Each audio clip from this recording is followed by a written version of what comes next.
Ciao and welcome back.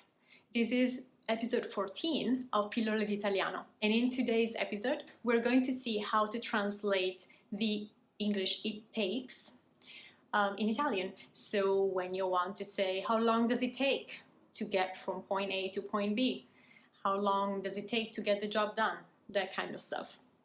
Before we jump in though, take a second to subscribe to the channel so you're not going to miss any future episode, and feel free to look through the list of the old episodes, the ones that I already released. You might find a hidden gem or something that you've been wondering for a long time. I might have given already the answer to one of your doubts, or if you have a doubt or a question about something that I didn't cover yet, feel free to use the comment section below to leave a comment and ask anything that you have in mind pertaining Italian language, grammar, traditions, culture, anything that pertains Italy and Italians, and I will be more than happy to answer it.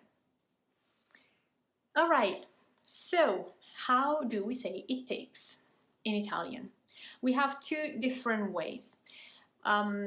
We have to keep in mind that when in English we say "it takes," we're talking about time.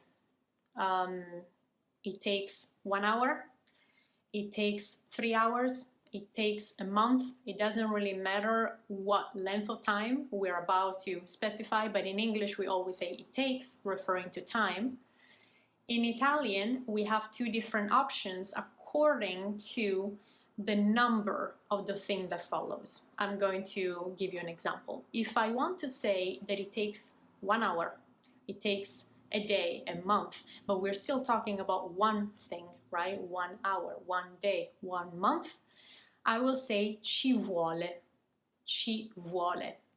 Vuole comes from the verb volere, to want, is the third person singular, so it wants. Ci vuole literally means there it wants, but it translates the "it takes," the English "it takes." So ci vuole un'ora, it takes 1 hour.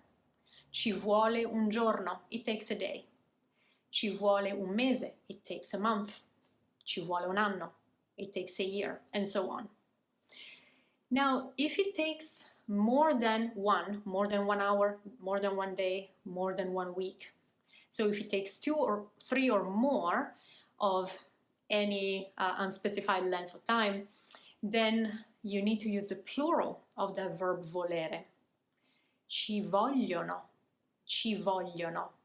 Vogliono is the they person of the verb to want. So literally when you say ci vogliono, you're saying there they want. Ci vogliono 3 ore, right? It takes 3 hours. Ci vogliono 6 ore per andare da Milano a Roma.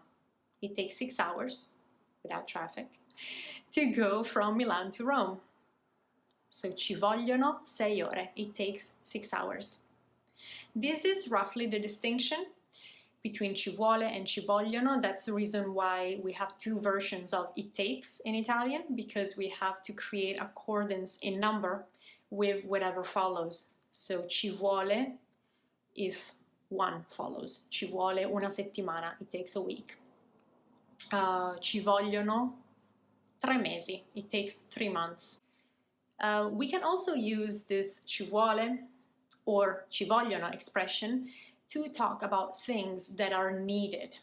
For example, if you're preparing a recipe and you ask me to taste maybe the sauce that you're preparing, I might say ci vuole un po' di sale. It is needed a bit of salt. It takes a bit of salt, meaning I'm recommending that you add a bit more salt to your recipe. Ci vuole un po' di sale. Ci vuole un po' di limone. It takes a bit of lemon. Depending on, the recipe, then you can follow that ci vuole up with whatever single ingredient you have in mind. If I want to say that it's needed a bit more salt and pepper, now I'm mentioning 2 ingredients, then I need to use the plural ci vogliono. Ci vogliono sale e pepe. Ci vogliono un po' di sale e un po' di pepe. because once more I'm mentioning two or more things, then I need to use ci vogliono. Yeah, so this ci vogliono means both it takes in terms of time, how long does it take, for example, quanto ci vuole, quante ore ci vogliono, how many hours does it take, but it can also be used for things that are needed in the moment, such as when you're preparing a recipe. Ci vuole un po' più di latte. It takes a bit more of milk, meaning a bit more milk, a splash of milk is needed. And on this note, I'm going to leave you guys. Let me know using the comment section below if everything was clear or if you have any doubts. Use the space in the comment section to practice your own sentences. I would be happy to give you feedback on those. And don't forget to like this video and subscribe to the channel. I will see you next time. Ciao, a presto!